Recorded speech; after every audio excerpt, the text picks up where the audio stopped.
Hay preguntas que no se atreven a salir de la boca. Una de ellas llegó en la pubertad, sin manual, sin explicación, sin nadie a quien preguntarle. ¿Por qué siento esto por chicos y también por chicas? Esta es la historia de Rey, alguien que aprendió a convivir con esa pregunta durante años, que a los 19 años vivió dos cosas que lo marcaron para siempre: el nacimiento de un hijo al que no pudo conocer y el primer amor con un hombre que lo definió.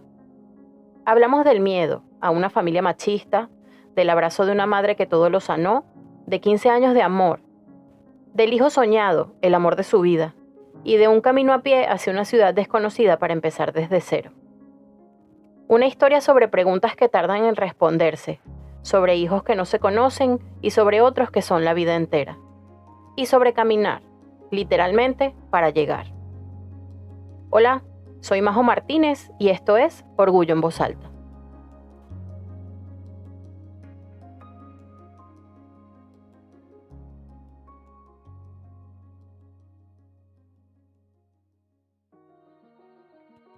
No todas las historias empiezan con un grito. Algunas empiezan con una pregunta que se queda atrapada en la garganta, que da vueltas en la cabeza durante años y que no se atreve a salir porque no sabe cómo la van a recibir afuera. Porque siento esto por chicos, pero también por las chicas. Rey es un chico al que esa pregunta le llegó en la pubertad, sin manuales, sin explicaciones y sin nadie a quien preguntarle, ni nadie que le contestara. En la casa de Rey, en su familia, había formas correctas de ser hombre. Sus tíos eran el espejo, criados en esa vieja escuela donde hombre y mujer era el único mapa posible, donde lo distinto se miraba de reojo, se señalaba en silencio, se corregía con una mirada. Así que aprendió a no preguntar, a no responder, a dejar que la pregunta viviera sola en un rincón de su cabeza. Y mientras tanto, él crecía. Y creció como muchos niños, entre carritos de colección, patinetas, tardes enteras jugando con sus primas y las Barbies. Porque en su casa los juguetes no tenían género. Los niños juegan con lo que encuentran, con lo que les gusta y con lo que les nace. En el instituto, las cosas seguían su curso normal. Tenía una novia, como todo el mundo. Salían, compartían, hacían la vida de cualquier adolescente. Pero en el último curso, recuerda, hubo un chico que le llamó la atención. Uno de esos que pasan desapercibidos para los demás, pero no para él. No pasó nada, solo atracción. Solo esa mirada que se queda en un segundo más de lo debido, que se cruza y se desvía rápido, como si hubiera visto algo prohibido. Y así entre una cosa y otra, entre novias y miradas robadas, fue creciendo, con la pregunta dentro, pero con el silencio fuera. A los 19 años, mientras esa pregunta aún no encontraba respuesta, ocurrió algo que no estaba en sus planes. Algo que lo enfrentó a una verdad distinta, más terrenal, más cruda. Conoció a una chica. Tuvieron relaciones varias veces, y ella quedó embarazada. Él no lo supo de inmediato. Se enteró por compañeros, por comentarios al oído, por ese rumor que viaja más rápido que la verdad, que se cuela por las rendijas y se instala donde no lo esperas. Cuando intentó acercarse, cuando quiso hacerse responsable, cuando quiso al menos ver a su hijo, ella no se lo permitió. Nunca dejó que viera al bebé. Nunca dejó que velara por él. Nunca supo nada. Ese hijo, que hoy debe tener 12, 13 o 14 años, es un rostro que él nunca pudo conocer. Una presencia ausente, un nombre que no sabe, una historia que no pudo escribir. No sabe dónde está, no sabe si es feliz, no sabe si alguna vez querrá buscarlo, no sabe si algún día recibirá un mensaje o una llamada o una pregunta. ¿Eres tú mi papá? Esa herida, ese vacío, también forma parte de su historia. Porque hay pérdidas que no son muertes, pero que duelen igual. Hay duelos que no tienen cuerpo presente, pero pesan. Hay silencios que no se llenan con nada. Y aunque el tiempo ha pasado, ese primer hijo sigue siendo una pregunta sin respuesta. Una pregunta que se parece a aquella de la pubertad, pero que duele de otra manera. ¿Dónde estás? ¿Eres feliz? ¿Alguna vez querrás conocerme? Preguntas que viajan en el aire, que no encuentran destino y que se quedan flotando. Pero la vida, a veces generosa, le regaló algo inesperado. También a los 19 años. Conoció a un chico. Tuvieron una relación que duró unos 8 meses. La primera vez para los dos. Él recuerda la primera cita con una nitidez que sorprende.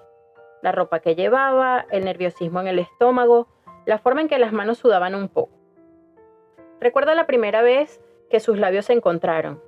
La mezcla de miedo y deseo, la sensación de que por fin algo estaba en su sitio. Primeras caricias, primeros besos con sabor a descubrimiento, primeras noches en las que el cuerpo dijo, por fin, esto es lo que quiero. Fue entonces cuando la confusión empezó a disolverse, cuando la pregunta dejó de ser, ¿por qué siento esto? Y se convirtió en, esto es lo que soy. No fue un estallido, no fue una revelación divina, fue una certeza tranquila, como cuando después de mucho caminar, llegas a un lugar que no sabías que estabas buscando. Se aceptó, no con estridencias, no con declaraciones grandiosas, con una calma que ni él mismo esperaba. Pero aceptarse a uno mismo, como él bien sabe, es solo el principio, porque después viene la parte más difícil, contárselo a los demás. La primera persona que lo supo fue una prima, de esas con las que creces, de esas que saben de ti más que tú mismo, de esas que sospechan antes de que tú lo entiendas. Ella había visto sus conversaciones en Facebook, sabía, así que cuando él se lo dijo, no hubo sorpresa, solo una pregunta. ¿Estás seguro?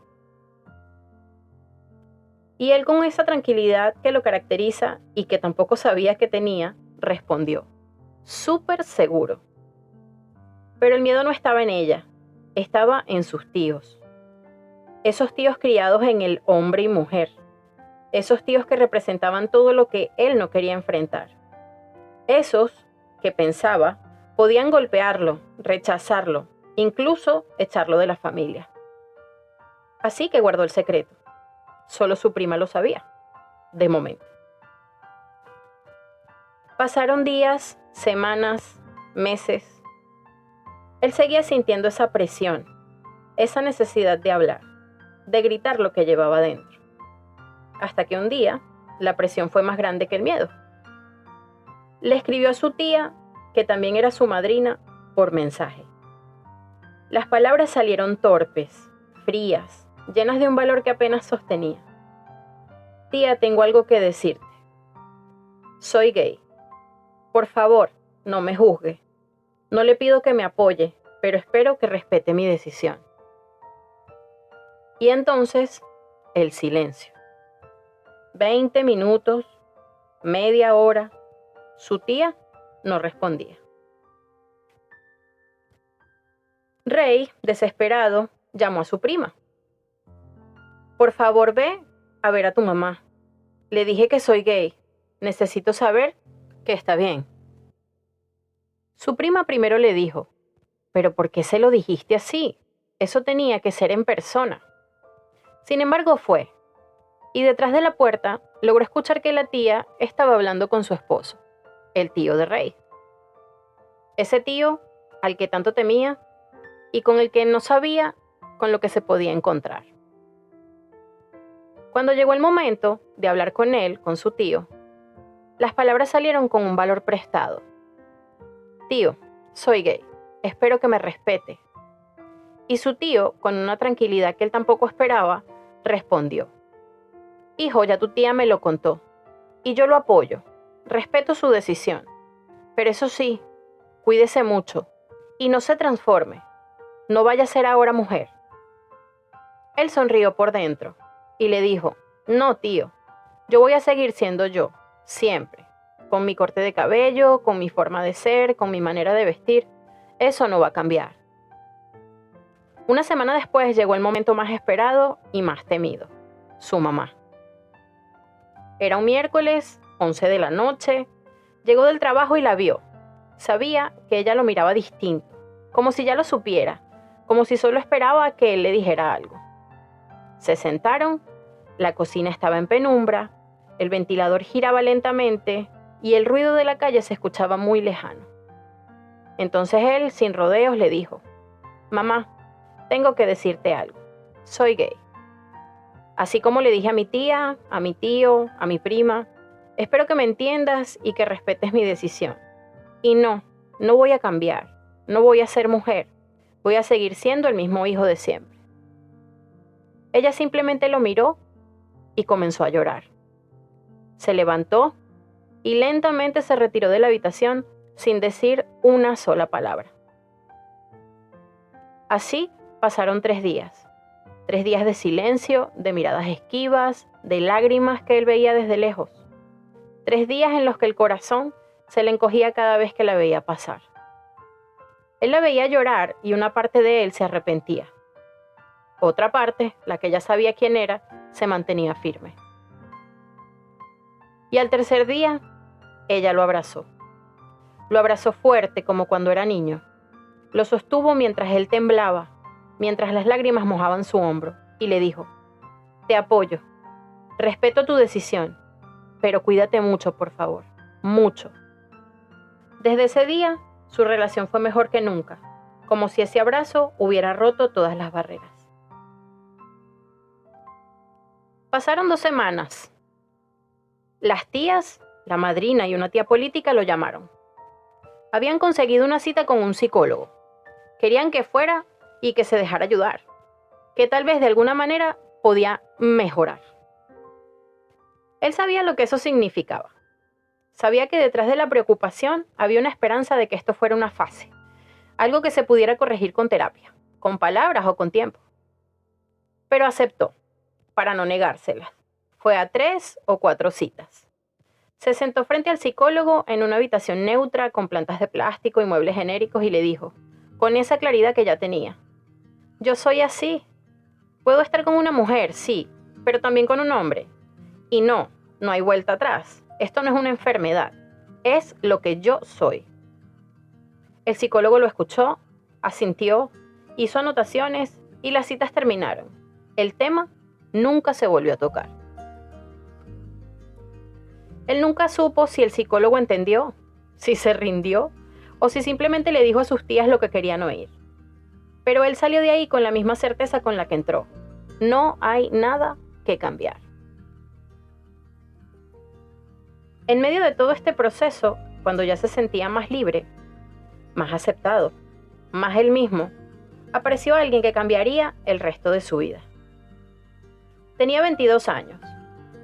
Conoció a su pareja actual y no se han separado desde entonces. Hoy tiene 37. 15 años. 15 años de amor, de aprendizaje, de construcción.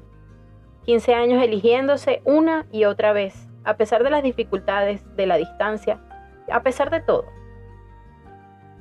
Con él ha compartido lo mejor y lo más difícil.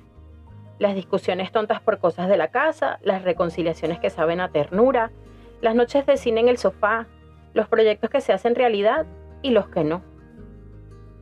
Con él ha llorado la pérdida de seres queridos y ha reído hasta que le duele la panza. Con él ha construido un hogar, una familia, un futuro. Y juntos tomaron la decisión más importante de sus vidas: tener un hijo. Hacía años que Rey soñaba con ser padre. Se lo había dicho a su pareja muchas veces: «Quiero tener un bebé». Y él, con paciencia, con esa calma que lo caracteriza, le preguntó a una amiga que si lo podía ayudar con eso. Esa amiga le respondía que por el momento no, que esperaran, que ese día llegaría. Ambos sabían lo que implicaba y estuvieron esperando el momento indicado. Hasta que un día, en 2023, ella le dijo: «Ahora sí, Rey. Ahora que me voy del país, te voy a cumplir el sueño».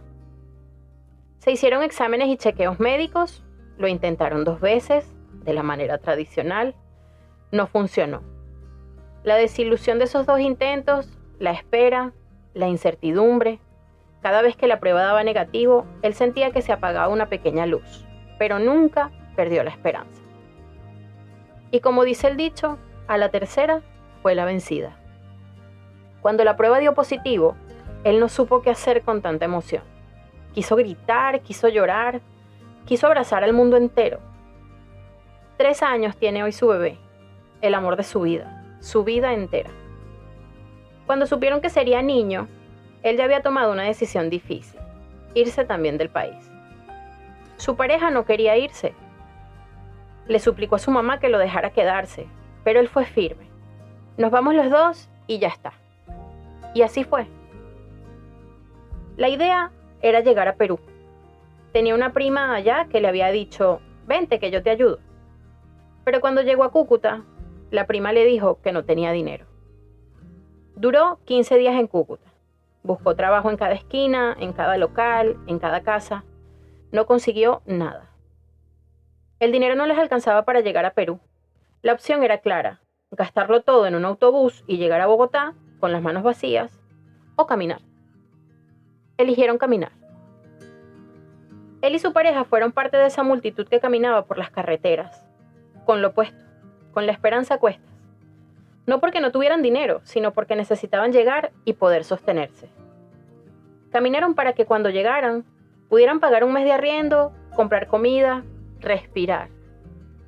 Recuerda el cansancio en las piernas, el sol en la nuca, las noches en el piso de alguna estación de servicio.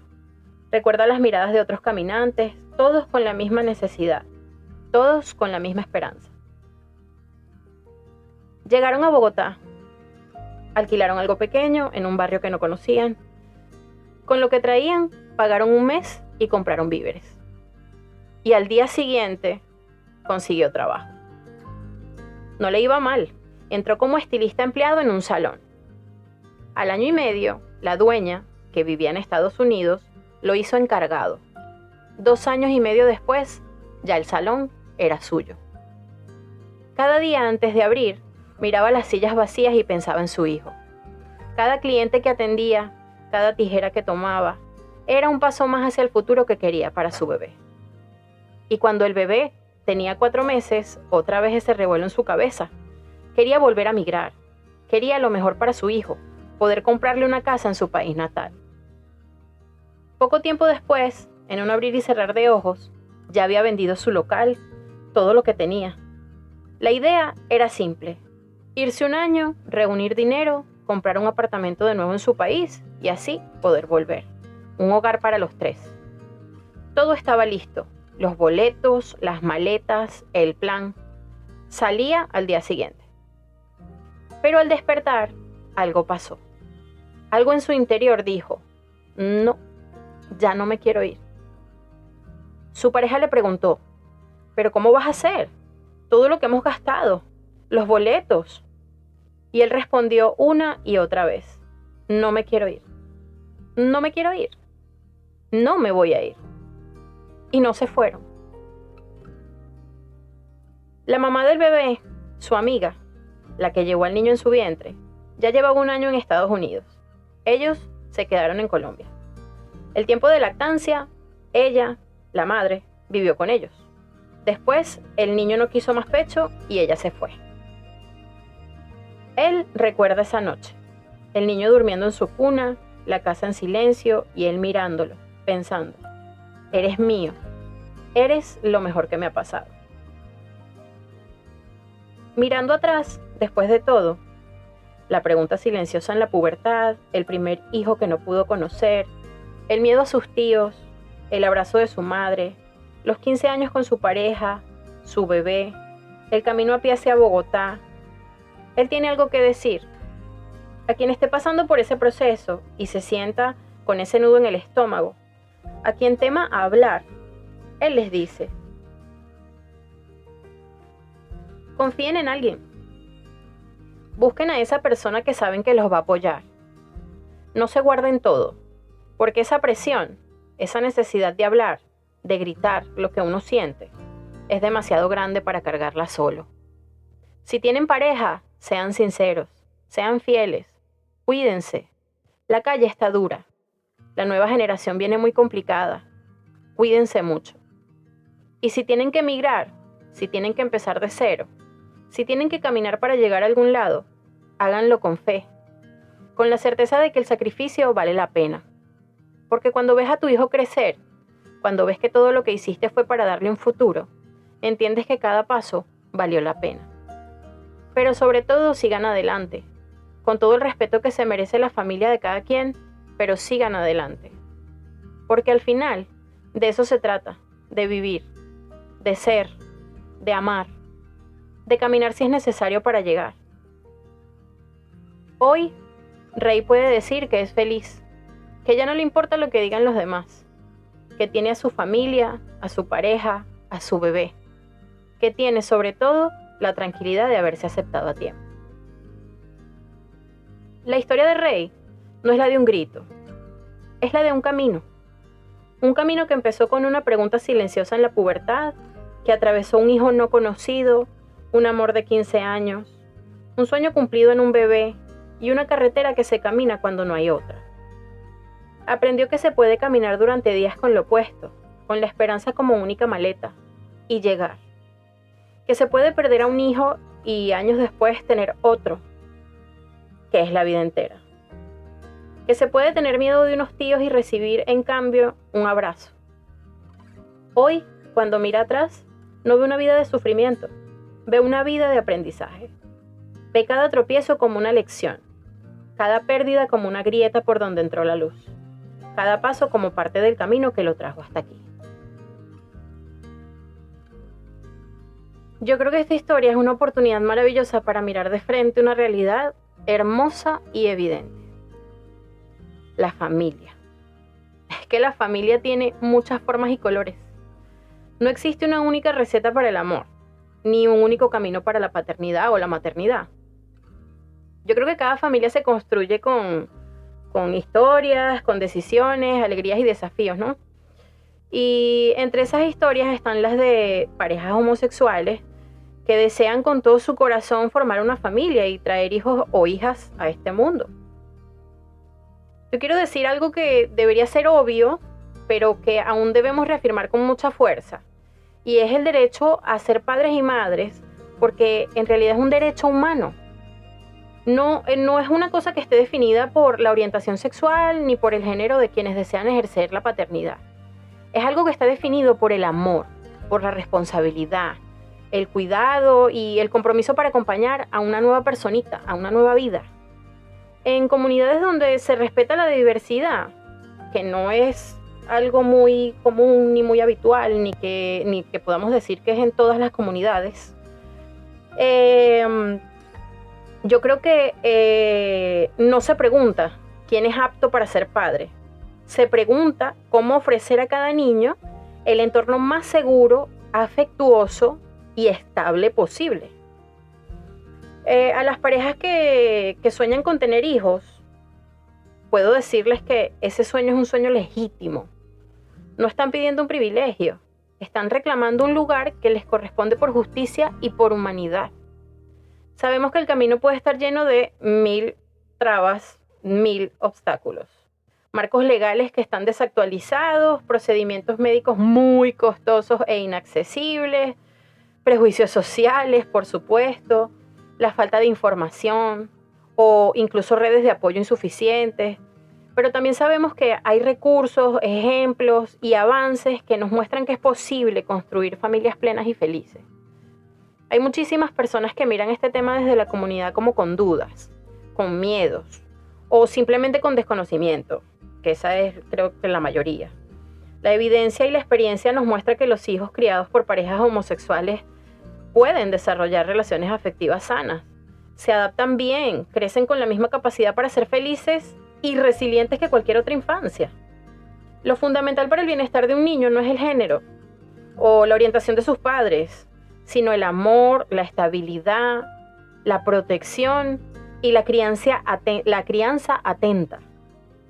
Por eso, cuando se apoya a quienes desean formar una familia sin importar su orientación, estamos fortaleciendo el tejido social y el futuro de toda una comunidad. Pero bueno, yo soy de las que piensa que las palabras deben ir acompañadas de acciones. Por eso creo que hay 3 compromisos concretos que creo que deberían asumir ciertas instituciones y organizaciones en general. Por ejemplo, informar y acompañar, porque creo que es urgente ofrecer la información precisa y accesible a estas personas, independientemente de su orientación, sobre las vías para tener hijos, todos los procesos de adopción, de acogida, las técnicas de reproducción asistida, en dónde es legal, incluso el acompañamiento psicológico, que es tan importante. Yo creo que todo padre, todo futuro progenitor merece asesoría clara y acompañamiento humano. Defender los derechos y actualizar las leyes, porque como había comentado antes, yo creo que no en todas las comunidades es algo que pueda ser, lamentablemente. Pero sí es necesario que eliminemos esas barreras discriminatorias y garantizar que haya procesos justos. Al final, la ley debe proteger a las familias diversas y asegurar esa afiliación, que realmente haya esa afiliación, igual que el acceso que puedan tener a la salud y la igualdad ante la ley. Y algo muy importante, creo que es construir redes de apoyo comunitarias. Entre vecinos, escuelas, organizaciones sociales, quizás incluso los servicios de salud o centros culturales. Habría que crear ciertos entornos igual acogedores para estas familias, porque la idea es ofrecer programas de paternidad y maternidad, grupos de crianza, espacios donde las familias diversas puedan compartir experiencias y recibir apoyo práctico, ¿no? A quienes hoy puedan sentir temor frente al cambio social, pues son entendibles sus inquietudes. Los cambios generan preguntas y a veces eso también genera resistencia.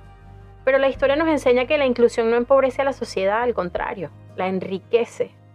Cuando abrimos esas puertas, todos ganamos. Las comunidades se vuelven más justas, los niños crecen en entornos más variados y más compasivos. Y yo creo que, y estoy completamente segura, yo creo que estoy completamente segura de que los lazos humanos se fortalecen. A esas parejas que ya son padres y madres dentro de la diversidad, es que, gracias, qué valentía. El ejemplo es vital. Sus historias visibilizan lo cotidiano, desmontan los prejuicios, enseñan a mirarnos con más humanidad. Compartan sus experiencias, busquen y ofrezcan apoyo y no duden en exigir los derechos que les corresponden. Y bueno, finalmente quiero dejar 3 palabras que resumen lo bonito de ser parte de esta comunidad y del compromiso que deberíamos tener todos como ciudadanos. En primer lugar, el respeto, porque cada familia merece ser reconocida sin prejuicio, y cada familia y cada persona. Acompañamiento, porque nadie debería emprender el camino de formar una familia en soledad. Y esperanza, porque creer en la posibilidad de una sociedad más inclusiva es creer en un futuro donde todos los niños tengan las mismas oportunidades para crecer en amor. Así que bueno, esto fue todo por hoy. Hoy creo que me vi un poquito más como más defensora de los derechos de nuestra comunidad. Pero es necesario porque bueno, yo puedo dar fe de que esos procesos no son fáciles y que bueno, que no es imposible, es posible y además de ser posible, deberíamos contar con una red de apoyo importante. Entonces, si te identificas en cualquiera de los aspectos de la vida de Rey o conoces a alguien que simplemente necesita escucharla, ya sabes, compártela. Encontrar un eco a tu silencio es la prueba de que no estás roto. Solo eres humano y estás acompañado. Suscríbete a Orgullo en Voz Alta en la plataforma en donde escuches tus podcasts, Spotify, Apple Podcasts, Amazon Music, YouTube, y voy a aprovechar para indicarles que estamos ahora en Podimo.